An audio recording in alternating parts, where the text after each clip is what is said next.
नमस्कार. मला भरपूर पेशंट विचारतात, मिनॉक्सिडिलचा वापर किती दिवस करू शकतो? मिनॉक्सिडिल लाईफलॉंग घ्यायला लागतं? आणि मिनॉक्सिडिलचे साईड इफेक्ट आहेत का? किंवा खूप दिवस वापरल्यानंतर आणि काही बॉडीमध्ये नुकसान होऊ शकतं? तर आपण आजच्या या भागामध्ये मिनॉक्सिडिलचा वापर किती दिवस करायचा आणि मिनॉक्सिडिल आपण कधी थांबवू शकतो याच्याबद्दल आपण माहिती घेऊ. मी डॉक्टर नीरज भगवान, निर्मिती कॉस्मेटिक सर्जरी सेंटर, सांगली आणि कोल्हापूर.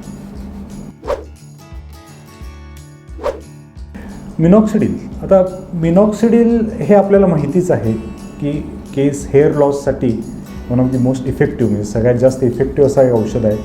एक FDA रेकमेंडेड किंवा FDA अप्रूव्ड औषध आहे.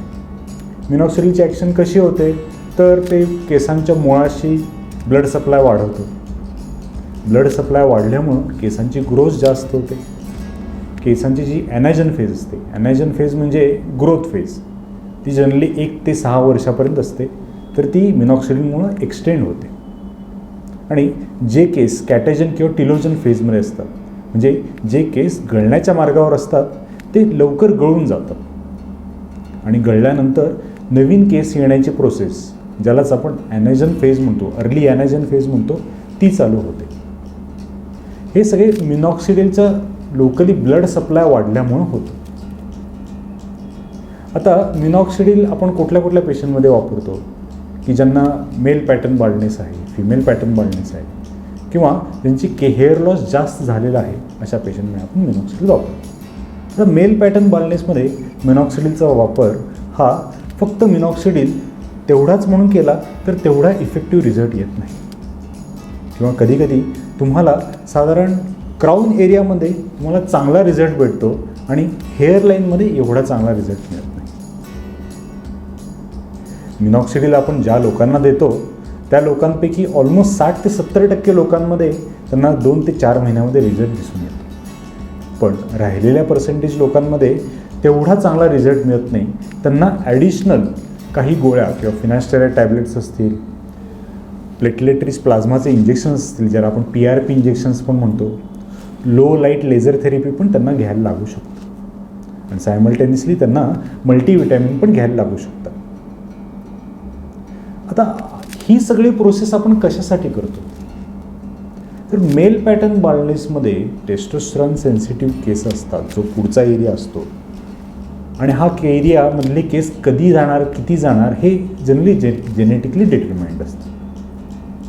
त्यामुळं त्या भागातली केस त्यांचा टाईम आल्यानंतर त्या भागातली केस पडून जातील आणि तिथले रूट हे पूर्णपणे नाहीसे होतील.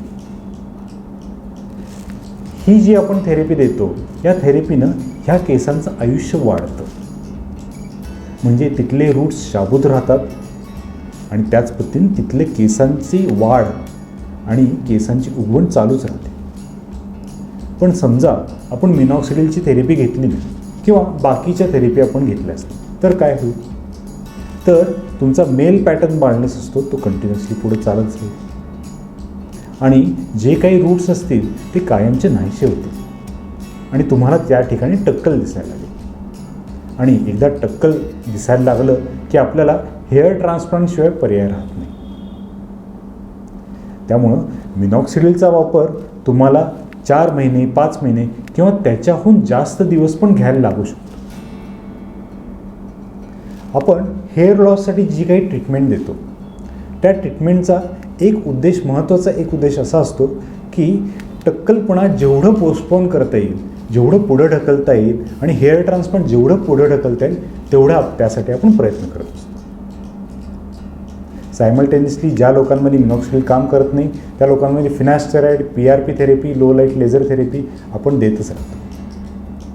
त्यामुळं ज्या लोकांना जे लोक मिनॉक्सिडिल वापरत आहेत आणि त्याला त्यांचा चांगला रिझल्ट आलेला आहे पण ते थांबवू इच्छितात, त्यांनी त्यांच्या डॉक्टरांना जरूर कन्सल्ट करा. का? कारण की एकदा केस गेले तर ते परत आणणे खूप अवघड होते आणि त्यावेळेला तुम्हाला हेअर ट्रान्सप्लांटशिवाय दुसरा काही पर्याय राहत नाही.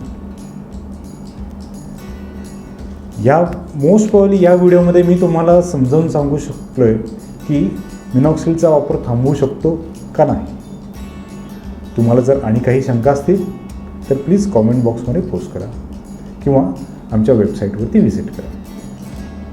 धन्यवाद.